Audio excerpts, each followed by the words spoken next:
Hello everyone, welcome to exam selection. मैं सुनील एक बार फिर से आप सभी का हार्दिक स्वागत करता हूं एग्जाम सिलेक्शन के ऑनलाइन प्लेटफॉर्म पर। दोस्तों, इस वीडियो में हम डिस्कस करने वाले हैं जेट एग्ज़ाम 2021 का जो पेपर है उसमें एग्रीकल्चर वाला जो सेक्शन है उसी के 40 प्रश्न आपको सॉल्व करवाने वाला हूं।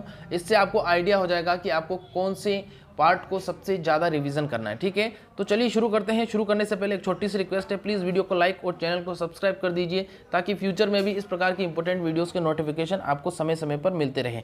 तो यहाँ पर क्वेश्चन नंबर फर्स्ट की बात करते हैं। क्वेश्चन नंबर फर्स्ट यहाँ पर दिया है, चावल के खेरा रोग की खोज किसने की थी? ऑप्शन नंबर ए है आपका E.F. Smith, option number B है E.J. बटलर, सी है आपका अंतोन दी बेरी और डी है आपका Y.L. नेने, है ना। यहाँ पर राइट आंसर की बात करते हैं तो इसका राइट आंसर हो जाएगा डॉक्टर Y.L. नेने जो थे उन्होंने पंतनगर में धान में खेरा रोग की खोज की थी और धान का जो खेरा रोग है वो जिंक की कमी से होता है।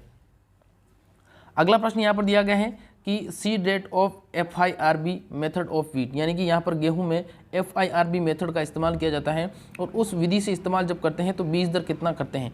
ए है 125 किलोग्राम, बी है 175 किलोग्राम, सी है 60 किलोग्राम और डी है 100 किलोग्राम। यहाँ पर अगर अपन बात करें सामान्य, अगर आपसे पूछता तो सामान्य में आप 100 किलोग्राम जवाब दे सकते थे और अगर देरी सी बॉय के लिए पूछता तो 125 किलोग्राम दे सकते थे, लेकिन FIRB मेथड पूछा है तो वहाँ पर 75 किलोग्राम प्रति हेक्टर इसका राइट आंसर हो जाएगा। अगले प्रश्न की तरफ बढ़ते हैं। अगला प्रश्न यहाँ पर पूछा गया है, बाजरा का टेस्ट वेट या परीक्षण भार कितने ग्राम होता है? ए है 2 ग्राम, बी है 8 ग्राम, सी है 5 ग्राम और डी है 3.5 ग्राम। अब यहाँ पर बात करते हैं, लगभग 3.5 ग्राम तो आपके तिल का होता है। यहाँ पर राइट आंसर की बात करते हैं तो 5 ग्राम इसका राइट आंसर हो जाएगा। बाजरे का जो टेस्ट वेट है वो 5 ग्राम होता है। ये PDF भी मैं आपको प्रोवाइड करवा दूंगा क्लास खत्म होने के बाद में। अगला यहाँ पर दिया गया है कि अरहर की कम अवधि में कौन सी किस्म तैयार हो जाती है? ए है आपका प्रभात, बी है आपका ICPL 151, सी है आपका UPAS 120 और डी है सभी। इसको उपास 120 के नाम से भी जाना जाता है। बिल्कुल, यहाँ इसका राइट आंसर हो जाएगा ऑप्शन नंबर 4 सभी। अगला प्रश्न की बात करते हैं। अगला यहाँ पर दिया गया है कि समान वर्षा को मिलाने वाली रेखाओं को क्या कहा जाता है? ये बहुत ही इंपॉर्टेंट टॉपिक है बेटा, इससे रिलेटेड प्रश्न मैंने डाला हुआ है तो ये आप लोगों को पूरा आना चाहिए। समान वर्षाओं को मिलाने वाली रेखा, ए है आइसोबार, बी है आइसोहाइट, सी है आइसोहेल्स और डी है आइसोटेक। यहाँ पर राइट आंसर की बात करते हैं तो यहाँ पर राइट आंसर इसका क्या हो जाएगा? समान वर्षा को मिलाने वाली आइसोहाइट्स इसका राइट आंसर हो जाएगा। ठीक है, अगर दाब की पूछता है तो 12 इसका राइट आंसर हो जाएगा। अगला यहाँ पर पूछा गया है, मैक्सिकन गेहूं की कोलेप्टॉइल की लंबाई कितने सेंटीमीटर होती है? ए है 5 सेंटीमीटर, बी है 8 सेंटीमीटर, सी है 7 सेंटीमीटर और डी है 10 सेंटीमीटर। मैक्सिकन गेहूं जो होता है उसकी कोलेप्टाइल जो होता है उसकी लंबाई, जहाँ पर आपके वीट या दाने जो लगते हैं उसकी बात करते हैं तो यहाँ पर राइट आंसर हो जाएगा इसका ऑप्शन नंबर, जिन बच्चों ने 5 सेंटीमीटर जवाब दिया है बिल्कुल सबका सही जवाब है। ठीक है, अगले प्रश्न की तरफ बढ़ते हैं। अगला यहाँ पर दिया गया है कि इक्रीसेट क्या है? इक्रीसेट क्या है? ए है आपका राष्ट्रीय संगठन, बी है राजकीय संगठन, सी है अंतर्राष्ट्रीय संगठन और डी है कोई नहीं। तो यहाँ पर इक्रीसेट की बात करें तो ये एक प्रकार का अंतर्राष्ट्रीय संगठन है जो हैदराबाद में स्थित है और इसकी स्थापना 1972 में हुई थी। अगला यहाँ पर पूछा गया है कि लेथाइरस में BOAA की सुरक्षित सीमा क्या है ना। तो आपको ए है आपका 0.7% से कम, बी है 0.5% से कम, सी है 0.9% से कम और डी है 0.2% से कम। तो ये प्रश्न जो था बहुत ही टफ क्वेश्चन था, थोड़ा आउट ऑफ था लेकिन पूछा गया था। यहाँ पर राइट आंसर की बात करते हैं तो ऑप्शन नंबर 4 इसका राइट आंसर हो जाएगा 0.2% से कम। ठीक है, आगे हम बात करते हैं। अगला प्रश्न यहाँ पर दिया गया है कि भारत में सबसे अधिक मोठ का उत्पादन करने वाला राज्य, ए है उत्तर प्रदेश, बी है मध्य प्रदेश, सी है राजस्थान और डी है अरुणाचल प्रदेश। मोठ की बात करते हैं तो मोठ जो है सबसे ज़्यादा उत्पादित किया जाता है राजस्थान के अंदर। अगले प्रश्न की तरफ बढ़ते हैं। अगला यहाँ पर दिया गया है कि आधुनिक जैविक खेती के जनक कौन है? आधुनिक जैविक खेती के जनक यहाँ पर ए है आपका FH किंग, बी है आपका रूडोल्फ स्टेनर, सी है अल्बर्ट होवार्ड और डी है रेचल लोइसे, है ना। यहाँ पर बात करते हैं आधुनिक जैविक खेती के जनक जो है वो कहलाते हैं आपके अल्बर्ट होवार्ड और इन्होंने ही जैविक खेती का क्या दिया था? सिद्धांत दिया था। अगला यहाँ पर दिया गया है organic federation of organic agriculture movement की स्थापना कब की गई थी? Organic federation of organic agriculture movement की स्थापना 1974 में, 1970 में, 1872 में और 1972 में। बिल्कुल, यहाँ पर राइट आंसर की बात करते हैं तो इसका राइट आंसर क्या हो जाएगा? 1972 के अंदर। ठीक है, अगला यहाँ पर दिया गया है राष्ट्रीय जैविक खेती केंद्र। बहुत बार मैंने बी टेस्ट सीरीज के अंदर इस प्रश्न को सॉल्व करवाया है और ये एग्रीकल्चर सुपरवाइजर में भी 1-2 बार पूछा गया प्रश्न है। राष्ट्रीय जैविक खेती केंद्र कह लीजिए या जैव उर्वरक विकास केंद्र कह लीजिए, कहाँ पर है? गाजियाबाद में है। और गाजियाबाद कहाँ पर है? उत्तर प्रदेश के अंदर है। अगला यहाँ पर दिया गया है कि कौन सी फसल या पौधे में तीनों प्रकार की सुषुप्ता अवस्था पाई जाती है? ए है जंगली धान, बी है जंगली जई, सी है जंगली ज्वार और डी है 2 और 3 दोनों। यहाँ पर जवाब देना है, इसका आंसर क्या होगा? कौन से पौधे में तीनों प्रकार की सुषुप्ता अवस्था पाई जाती है? डोरमेंसी। बिल्कुल यहाँ पर जिन बच्चों ने जवाब दिया है जंगली जई, बिल्कुल सबका सही जवाब है। अगले प्रश्न की बात करते हैं। अगला यहाँ पर दिया गया है कि अवांछनीय, बहुत ही अच्छा प्रश्न बेटा, दिया गया है यहाँ पर अवांछनीय, परेशानी व मुश्किल से नियंत्रित किए जाने वाले खरपतवार को कहते हैं? ए है सापेक्ष खरपतवार, बी है पूर्ण खरपतवार, सी है विषैला खरपतवार और डी है कोई नहीं, है ना। तो यहाँ पर अपन राइट आंसर की बात करते हैं। इसका राइट आंसर क्या हो जाएगा? जिन बच्चों ने इसका जवाब दिया है विषैला खरपतवार या नोक्शियस वीड, बिल्कुल सबका सही है, ठीक है। नोक्शियस वीड ध्यान रखना है बेटा, नोक्शियस वीड को ही विषैला खरपतवार कहते हैं। अगला यहाँ पर दिया गया है कि वर्तमान समय में आइसोप्रोट्यूरान की जगह कौन से खरपतवार नाशी का उपयोग करते हैं? ए है एट्राजीन, बी है मेट सल्फ्यूरोन, सी है सीमाजीन और डी है 2,4-D। गेहूं के अंदर इस्तेमाल किया जाता है, आप सब लोगों को पता है, एक प्रकार का हर्बिसाइड है। बिल्कुल मेट सल्फ्यूरोन इसका राइट आंसर हो जाएगा बेटा। अगला यहाँ पर दिया गया है कि सजावटी साइट्रस प्रजाति कौन सी है? सजावटी साइट्रस प्रजाति का जवाब देना है। कौन सी हो जाएगी सजावटी साइट्रस प्रजाति? बिल्कुल यहाँ पर पुमेलो, इसके अलावा मैंड्रिन, इसके अलावा हजारा, इसके अलावा लेमन। तो यहाँ पर राइट आंसर की बात करते हैं तो हजारा इसका राइट आंसर हो जाएगा। अगली तरफ बढ़ते हैं। अगला यहाँ पर दिया गया है मैंड्रिन का वानस्पतिक नाम। अब मैंड्रिन किसको बोला जाता है बेटा? संतरा को बोला जाता है। तो संतरा का वानस्पतिक नाम क्या हो जाएगा? ये है सिट्रस ओरंटिफोलिया, सिट्रस रेटिकुलेटा, सिट्रस लिमोनिका और है सिट्रस पाराडीजी। यहाँ पर राइट आंसर की बात करते हैं तो इसका राइट आंसर क्या हो जाएगा? बिल्कुल सिट्रस रेटिकुलेटा हो जाएगा और सिट्रस ओरंटिफोलिया आपका नींबू का है, ठीक है। आगे बात करते हैं। अगला यहाँ पर दिया है क्वेश्चन नंबर 18, निम्न में से कौन सा फल एक लिंगाश्री या यूँ कहें कि कौन से फल के अंदर डायोसियस सेक्स फॉर्म पाई जाती है? ए है आंवला, बी है नींबू वर्गीय, सी है लीची और डी है पपीता। बिल्कुल यहाँ पर राइट आंसर की बात करते हैं तो इसका राइट आंसर क्या हो जाएगा? जिन बच्चों ने पपीता जवाब दिया है बिल्कुल बेटा सभी का सही जवाब है। आगे हम बात करते हैं आम की बीज रहित किस्म। सबको पता है आम की बीज रहित किस्म बेटा कौन सी होती है? सिंधु होती है। रत्ना इंटू अल्फांसो के संकरण से सिंधु को बनाया गया है।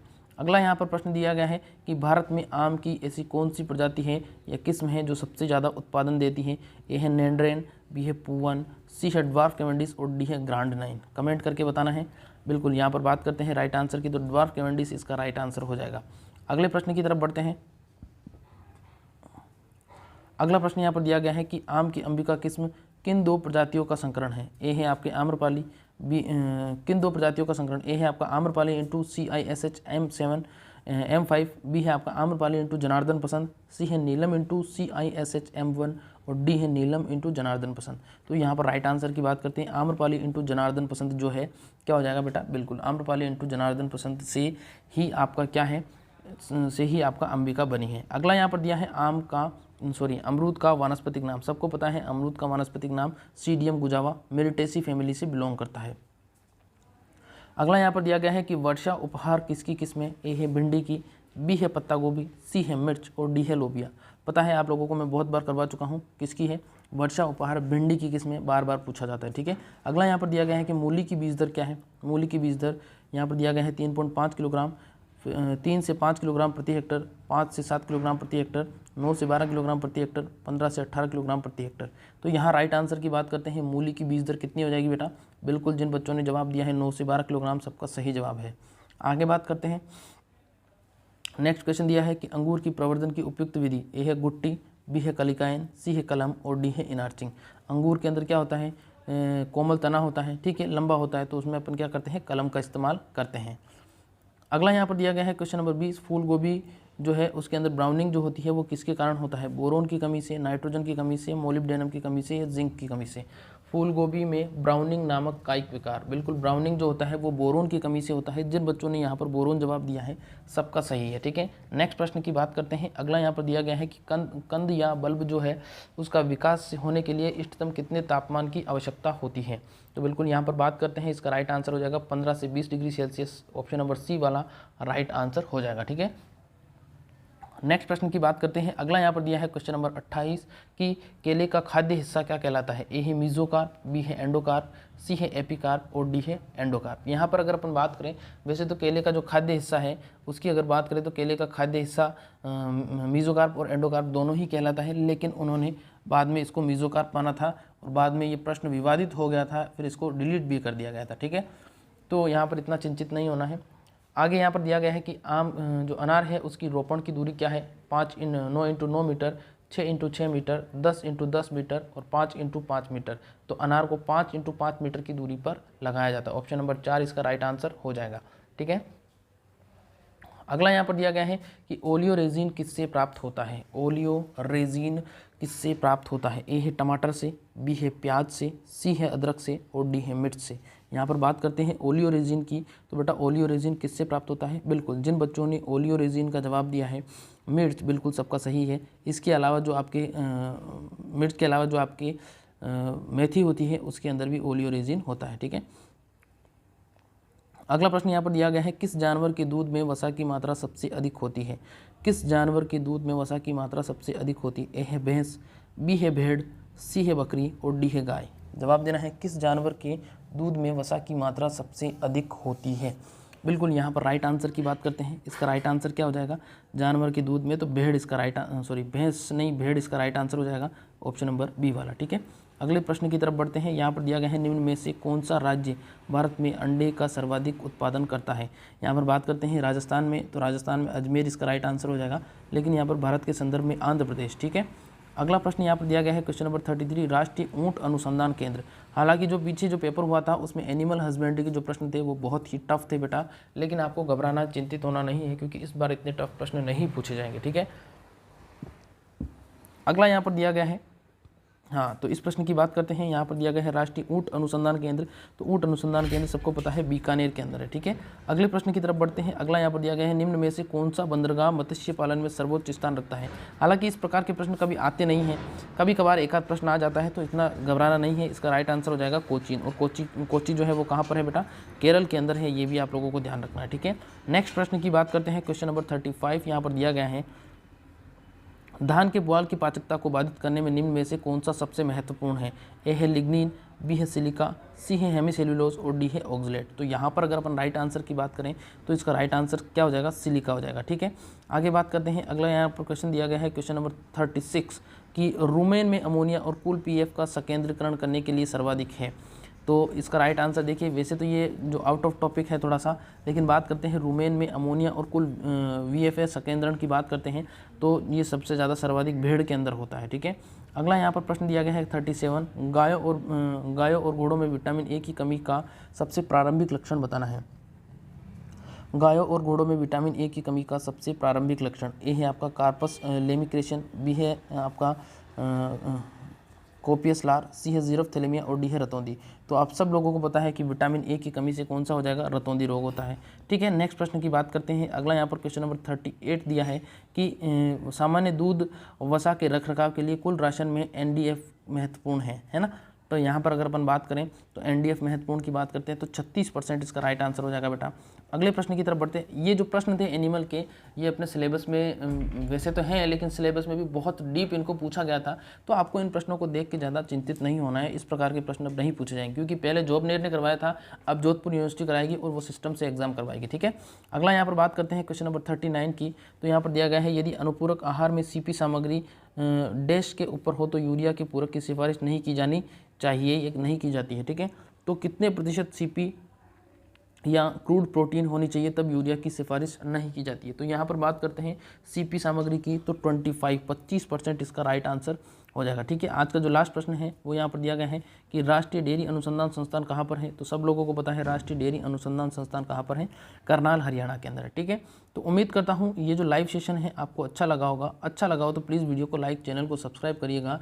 और रोजाना शाम को 5 बजे मैं आपको सोल्व करवाता हूँ एग्रीकल्चर के 100 क्वेश्चन, और रोजाना शाम को ठीक 9:15 बजे मैं आपको सोल्व करवाता हूँ बायोलॉजी के 50 क्वेश्चन।